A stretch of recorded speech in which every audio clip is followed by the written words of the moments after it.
In the closing verses of the Old Testament, God spoke through the prophet Malachi to our time. He spoke across the ages to a generation living near the end of 6,000 years of history. 6,000 years in which human beings have rejected God's ways and have reaped the bitter fruit of their own way. The society they have built is based on a foundation of greed and selfishness. It is ruled by Satan, once an angel of light, but now the adversary of God. It has become his world, and it is doomed to destruction. To this end-time generation, God would send a messenger whose commission, like Elijah of ancient Israel, is to restore the truth in the midst of moral and religious confusion. But this generation is not the last to live in the end-time world. Children have been born to them. Children whose destiny could be to live on into the world tomorrow to become the foundation of the new society that will fill all the earth.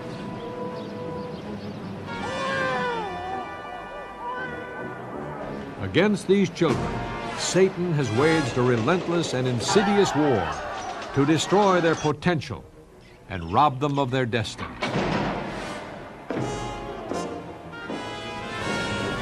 The end-time world has become a dangerous place for children.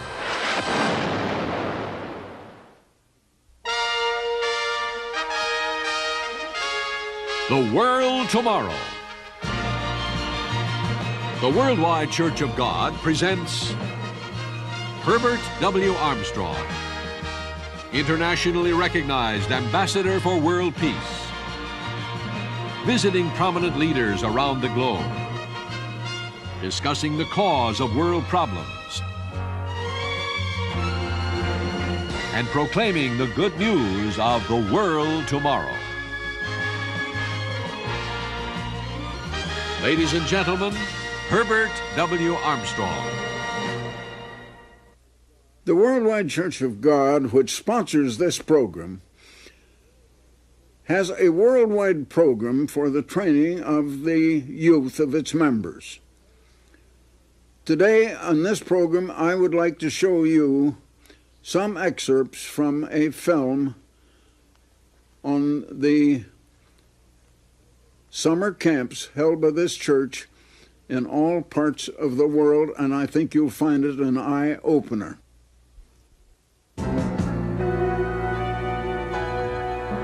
One-third of all people on earth today are children under the age of 15. Most live in the poorer countries, condemned to a life of misery and squalor. 1 out of 5 of these children will die before they reach their first birthday.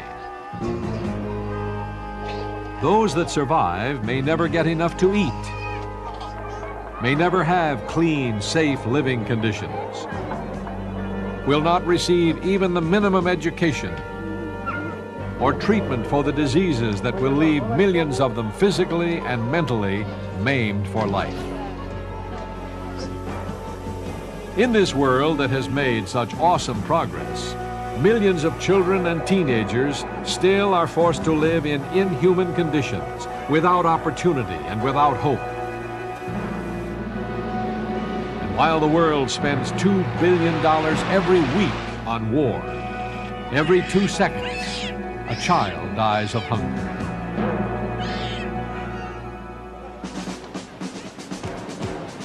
In the developed world, physical living conditions are better. Improved sanitation and medical facilities have greatly increased the children's chances of growing up. But the children of the richer world must face other serious problems, for Satan has flooded their world also with cruel deception and lies. In the midst of affluence, these children face moral and spiritual poverty, as Satan uses every evil device to undermine marriage, education, to pervert culture, and discredit what remains of the true values. Children become ever more frustrated and confused. They become alcoholics or hopeless drug addicts. They're drawn to bizarre and perverted entertainment. And many are driven to suicide.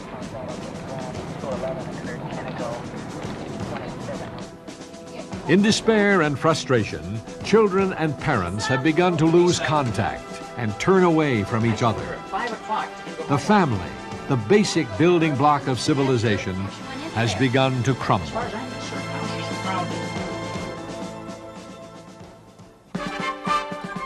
And so, as the human race stands on the threshold of the world tomorrow, God, through the prophet Malachi, gave one more commission to his end-time servant.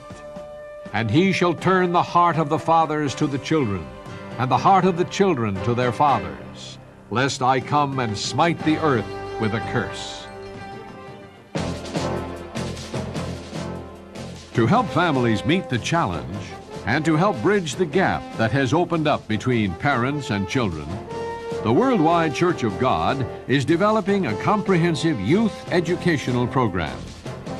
This program, directed by Pastor General Herbert W. Armstrong, is designed to support the parents in teaching their children and to provide positive educational and recreational opportunities for the youth of the church.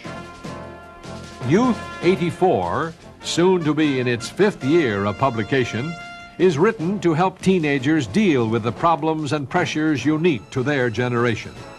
Its lively, colorful pages show its readers how to live carefully in this world while preparing for the future that God has waiting for them.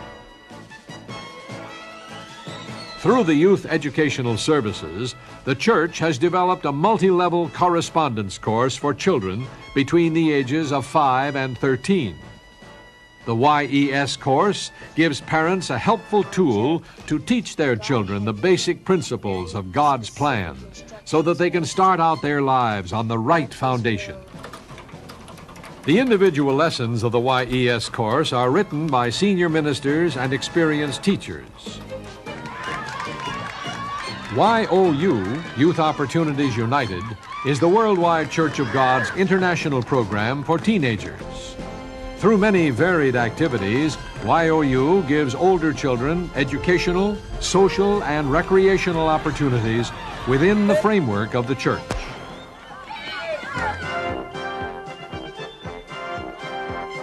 Every summer, hundreds of teenagers have the opportunity to attend one of the summer educational programs that are held in many locations around the world.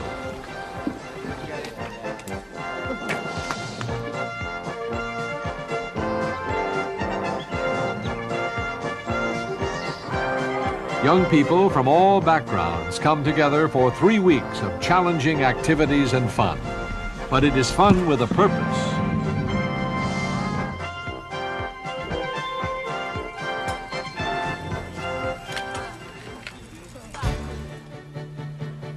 The church's main campsite is located on the shores of Pelican Lake near Orr, Minnesota. In the 20 years of this camp's existence, much valuable experience has been gained in training, teaching, and encouraging teenagers. For many, the 3 weeks of summer camp has been a turning point in their lives. Mr. Armstrong is a frequent visitor to the campsite at Orr.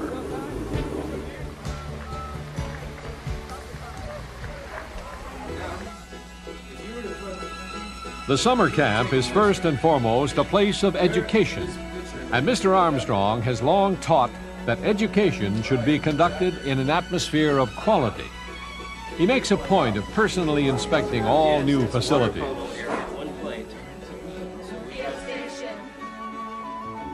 He also believes the summer education program should offer ample opportunities for both education and fun.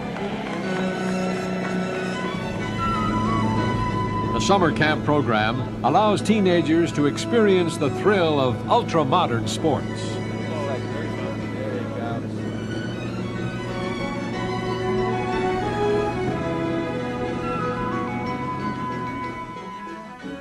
Others can enjoy more down-to-earth recreation.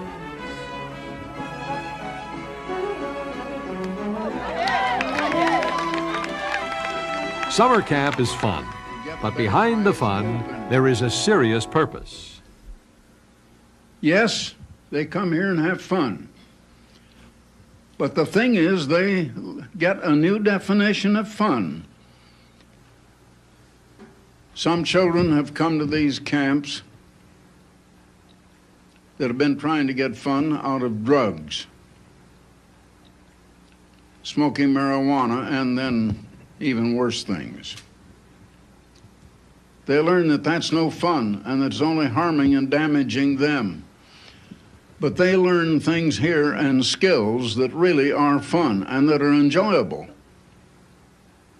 Now, we're trying to teach children at these camps some of the better things of life that are worth more than just money.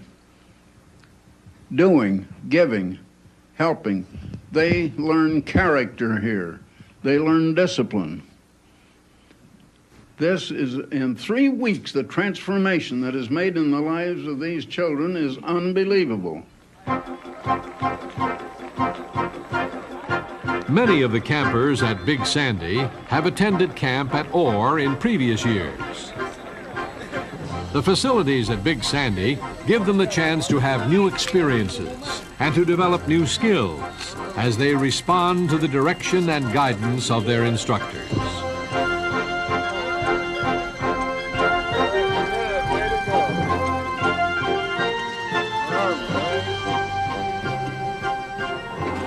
Big Sandy is unique. Since the campers have had previous experience, they are a little older and a little more responsible. They come to Big Sandy having better attitudes, having built a little better character, having more self-discipline, and better respect for God's laws and for man's laws.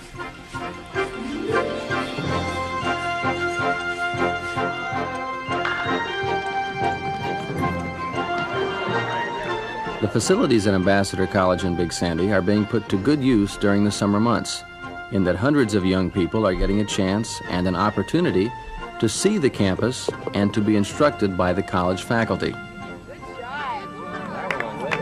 It also gives them a chance to see that Mr. Armstrong is not only concerned about their first camp experience, but that he is concerned about their future as well. Now, I've tried to tell you what's the purpose of the church. I've tried to tell you what's the purpose of human life and why God had people created. I've tried to tell you something about who and what God is. Now, I hope it made sense to you, and I hope you can take these things home with you. Now, just remember, you're no better than other kids, but you're learning things they haven't had a chance to learn yet. And you try to live these things when you get home. It means there's a bigger responsibility on you to live God's way. And others don't know how to live that way yet. But there's a big responsibility on you to do it, and you'll be so much happier if you do.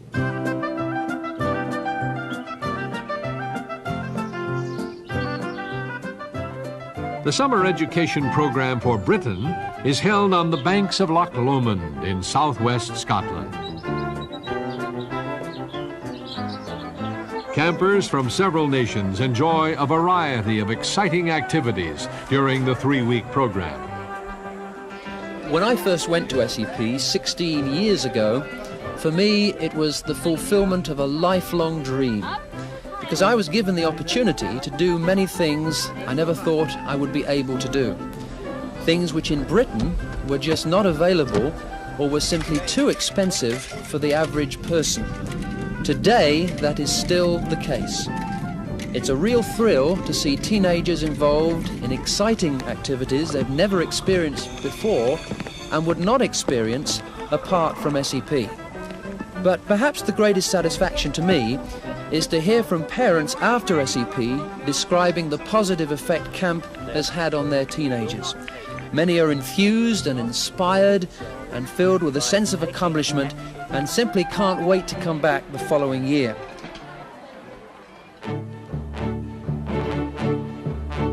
The summer camp in New Zealand is a very beautiful facility on an isolated island which is accessible only by boat. And from there it is another 15 or 20 minutes by vehicle to the actual campsite. This part of New Zealand is still unspoiled. It's almost like entering a new world. The campers are asked not to bring radios, which helps create a very serene and idyllic atmosphere. It's about as close to a millennial setting as I've ever experienced.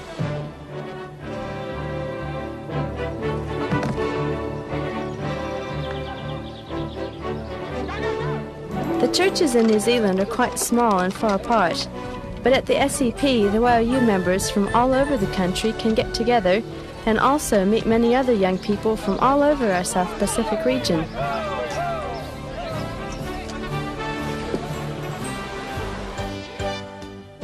Across the Tasman Sea, the Australian SEP is in full swing. A permanent campsite is being developed at Mugara in southeast Queensland. Although Australia is a large continent, most people live in the cities. The SEP camps give the YOU members a chance to meet with other young people from all over the country. Activities like riflery, horseback riding and water skiing give the campers a taste of the outdoors and a chance to work together in challenging situations. They might have to persevere while learning to ski behind the screen of a high-powered boat, or perhaps concentrate on keeping their balance as they do a headstand on the water. Maybe it's enjoying the tranquility and sense of achievement of running before the breeze while windsurfing. Some campers try their hand at golf, or learn a handicraft, while others go to the rugged cliffs near Lake Mugara to learn rock climbing. Rock climbing is an exciting sport once you've learned the proper techniques and pay careful attention to the rules. It teaches courage, coordination and attention to detail. Lessons that once learned pay rich dividends in less precarious aspects of life.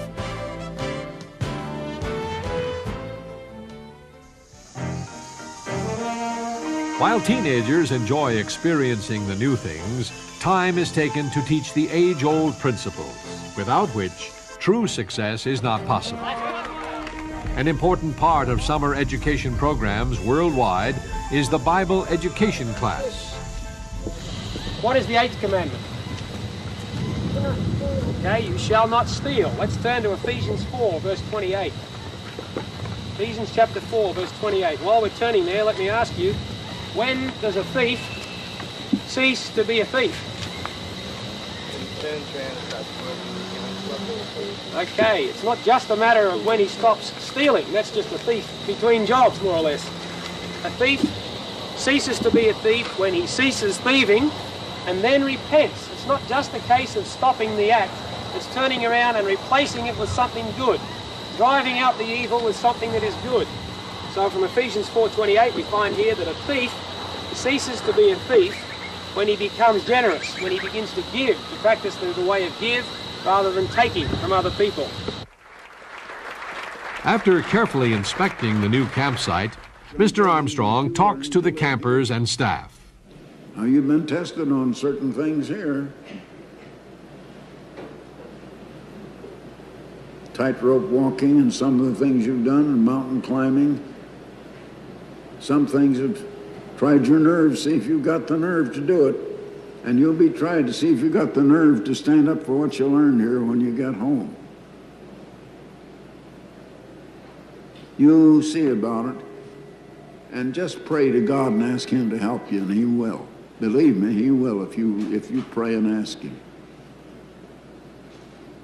So remember, you've found a better way of living. Don't ever lose it. Don't ever forget it. Just keep it, and keep it forever.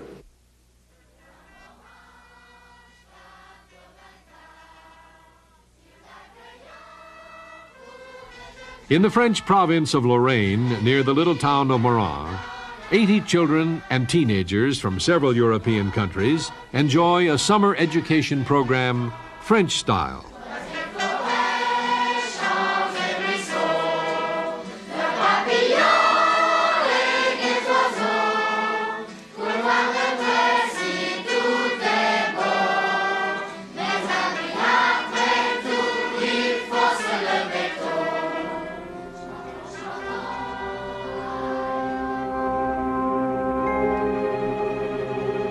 The beautiful countryside of Lorraine is a sobering reminder of the need to prepare for a different world. For in these green fields on the border of France and Germany, Europe's great armies have clashed across the centuries. The Kaiser drilled and paraded his troops here. Then he led them into war, and a generation of young men were slaughtered. After the First World War, the territory was given to France. The French built a formidable barrier, the Maginot Line, to protect their frontiers forever against the enemy. But to no avail.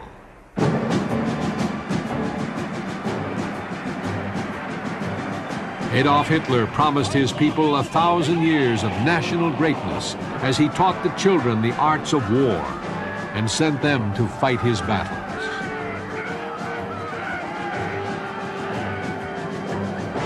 The Nazi legions devastated Europe for 4.5 terrible years before they were pushed back and destroyed by the combined armies of the wartime Allies.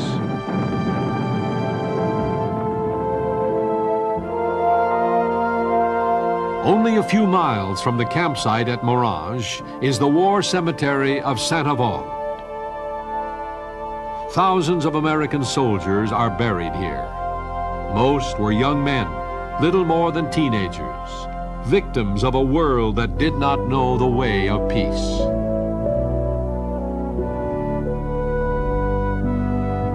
It is sobering for the young YOU members to visit this cemetery. No greater contrast could be drawn between the ways of a world held captive by Satan and the way of life that comes from God. Satan's world has brought 6,000 years of misery and death. God offers life, abundant life in the world tomorrow, where no one will live in fear, and no nation will ever have to send its young men off to war again.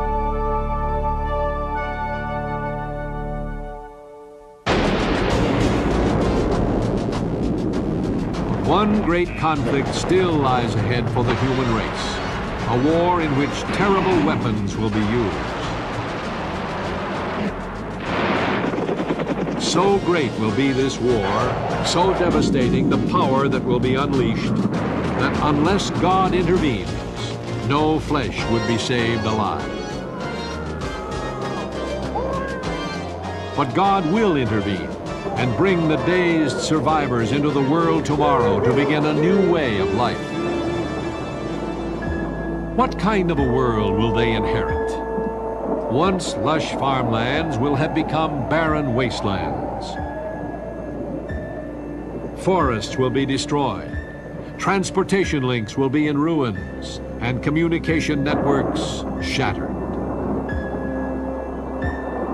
Lakes and rivers will be polluted. Food will be in short supply, and the air may be polluted from the dust and debris of nuclear war. There will be millions of widows and orphans in need of help, wounded in need of healing.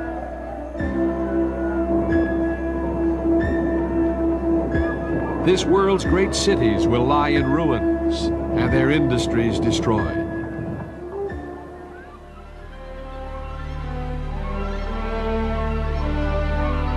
The rubble must be cleared and the waste places rebuilt into sparkling, clean cities that are exciting to visit and a pleasure to live in.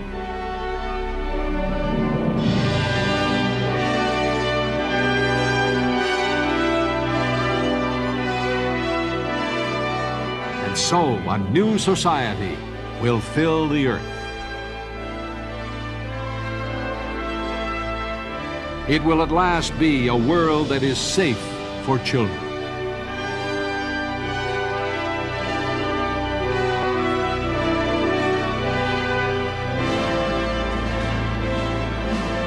We are on the threshold of a new world when the knowledge of God's way of peace will cover the earth as the seas cover the ocean beds.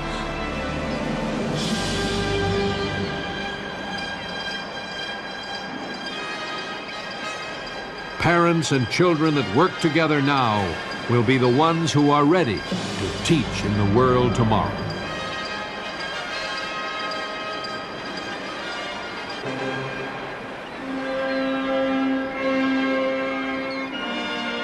He shall turn the hearts of the fathers to the children, and the children to their fathers.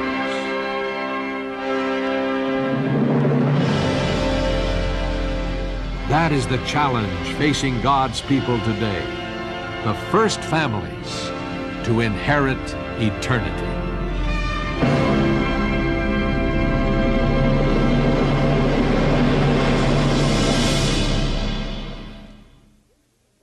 Now, I have a most intriguing booklet for you on the wonderful world tomorrow, what it will be like.